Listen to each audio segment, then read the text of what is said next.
Okay, this is Microsoft Word. Some of you will have Microsoft Word, and you may be asked to submit a document. We're going to cover the very basics of Word. Later on, there'll be a class where you can learn quite a bit about the Microsoft Office products. Okay, your version of Word may look different than mine. These down across top here, we got File, Home, Insert, and so forth. If you click these will change to different options. So as you're going through this, if you do not appear to have the same options as this video, then it could be you're in the wrong tab. Okay, I go back to Home, and let me write a little story or something. Okay, my central air system broke about a week ago.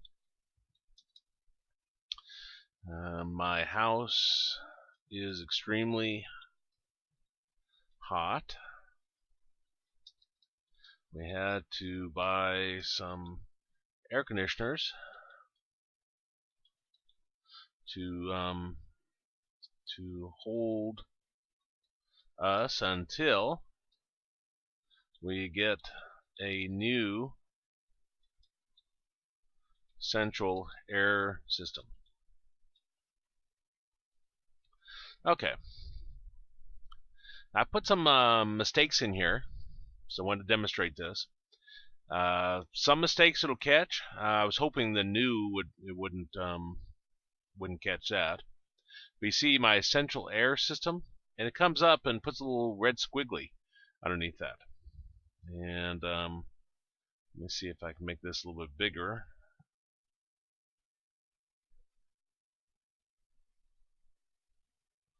So you can see it. There we go. Now if you right click on your mouse on that word, it'll come up with some possibilities. Now if you're too far off on your spelling, then it will not find it. So I wanted air, so I'm going to choose that. Now here, hold. Well, I spelled it wrong, didn't I? So I'll right click on it, and here's hold. And here there's a little blue squiggly under there. Well, it tells me there's a potential problem. And if I right click on it, you see there's new. So for the most part, when you got a misspelling, if it's a really obvious one that Word can catch, you can fix fairly easy. So I'd recommend you, for any documents you do in any class, that you take the time and correct those. Now, there's oftentimes a review feature also. And you see in the review feature, there's lots of different changes here. Specifically, there's a spelling and grammar. And it tells me it's complete. Let me put some more in here. I asked their mother if, boy, that I was hoping that'd come up as didn't catch it. I asked their mother if there was an issue with the kids coming over to play.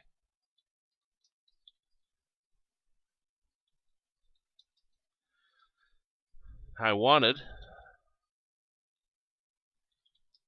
to have my son have friends.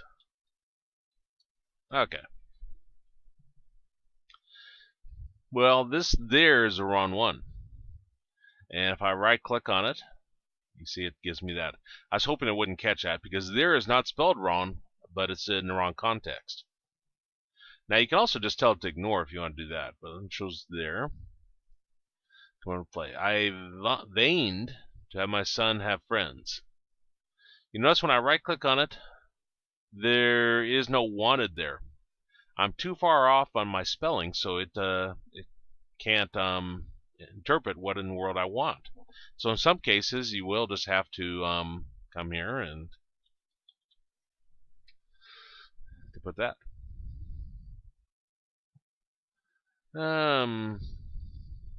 Let's see. Now if I go to spelling and grammar, I still don't have an issue, I guess. This sentence is not worded correctly. It's worded poorly. I wanted to have my son have friends. Well, I think it should be redone. But notice that it didn't give us any error. It didn't tell us that we misspelled it or we had problems. Let me put something that's a direct problem. Let's see. My son, who is currently at Grandma's place. Okay, now let me do a spelling grammar. Now notice here it tells me there's a fragmented sentence. It'll tell you that you should change it, but it doesn't tell you how it should be changed because it's so messed up it doesn't know how to correct it. Excuse me. So that's a fragmented sentence, and we could rewrite this, putting some more elements in there to make the sentence correct. Now those are just the very basics of spelling and so forth. There's different options here. If I didn't want broke,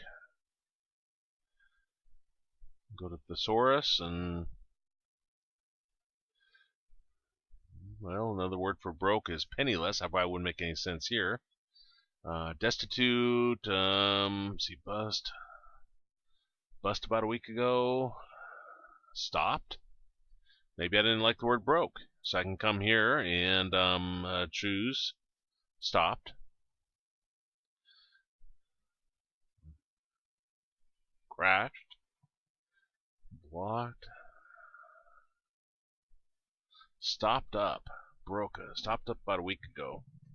Yeah, that probably wasn't good. Bunned up, open, worn out, crashed. Yeah, I like that. So,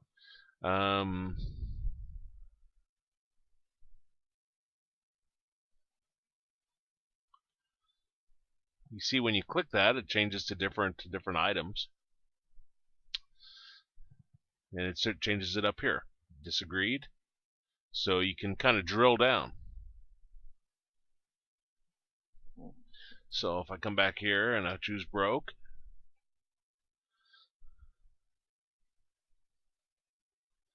let's see, stopped, relaxed, overwhelmed, defeated, routed, destroyed. Now you see there's I right-clicked on this, and you see how there's a insert.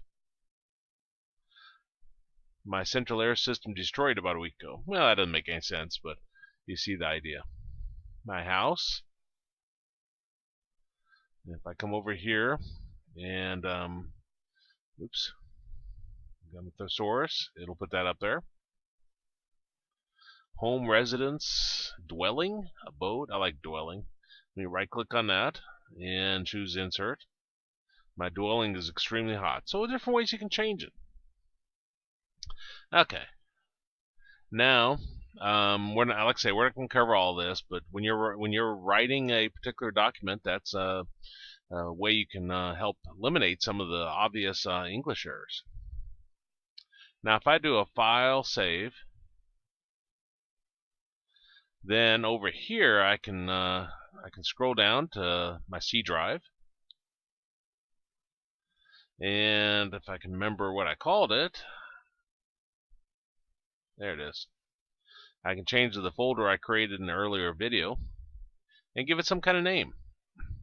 Now, just as is standard throughout your classes, you should give it a name starting with your last name, and then I always like to underscore, but you can put spaces, and then your first name, then underscore, and then your individual teacher may give you more direction on this, but something to identify what it is exactly. So you might say week 2 learning journal. There's nothing wrong with putting spaces there, but I like underscores.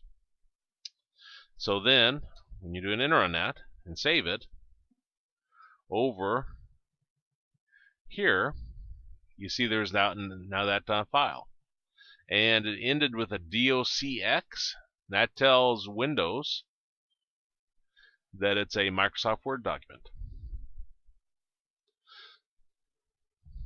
Now that's the basics I wanted to show you on Microsoft Word.